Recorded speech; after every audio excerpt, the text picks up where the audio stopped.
Social మీడియాలో నిత్యం active గా ఉండే సెలబ్రిటీలతో ఒకరు రేణు దేశాయ్. పవన్ కళ్యాణ్ మాజీ భార్యగా ఈమెకున్న పాపులారిటీ మామూలుది కాదు. సోషల్ మీడియాలో ట్రోల్స్ ని పట్టించుకునే సెలబ్రిటీలు ఉంటారు. అదే విధంగా సోషల్ మీడియా ట్రోల్స్ ని మనసుకు తీసుకునే సెలబ్రిటీలు కూడా ఉంటారు. రేణు దేశాయ్ రెండవ కేటగిరీకి సంబంధించిన మనిషి. ఒకప్పుడు ఈమె ట్విట్టర్ లో ఉండేది, కానీ అక్కడి నెగిటివిటీని తట్టుకోలేక ట్విట్టర్ అకౌంట్ ని డిలీట్ చేసింది. కానీ ఇన్స్టాగ్రామ్ లో రెగ్యులర్ గా ఈమె అభిమానులతో టచ్ లో ఉంటుంది.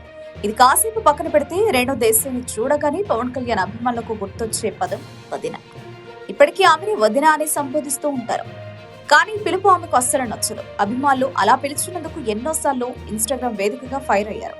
పవన్ కళ్యాణ్ తో విడిపోయిన తర్వాత కూడా నేను వదిన ఎలా అవుతాను, పిలిస్తే అక్క అని పిలవండి, లేదంటే రేణు దేశాయ్ అని పిలవండి అంటూ వార్నింగ్ ఇచ్చారు. కేవలం అభిమానులకు మాత్రమే కాదు, సినీ సెలబ్రిటీలకు కూడా ఈమె వార్నింగ్ ఇస్తుందని రీసెంట్ గానే తెలిసింది.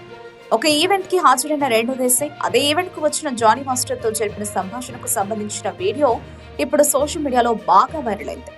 జానీ మాస్టర్ ముందుగా ఈవెంట్ కు వచ్చి అక్కడున్న యాంకర్ అనసూయని పలకరిస్తారు. ఆ తర్వాత పక్కనే ఉన్న రేణు దేశాయ్ని చూసి వదిన హాయ్ అని అంటాడు. అప్పుడు రేణు దేశాయ్ వదిన కాదు అక్క, ఎన్నిసార్లు చెప్పాలిరా నీకు అని అంటుంది.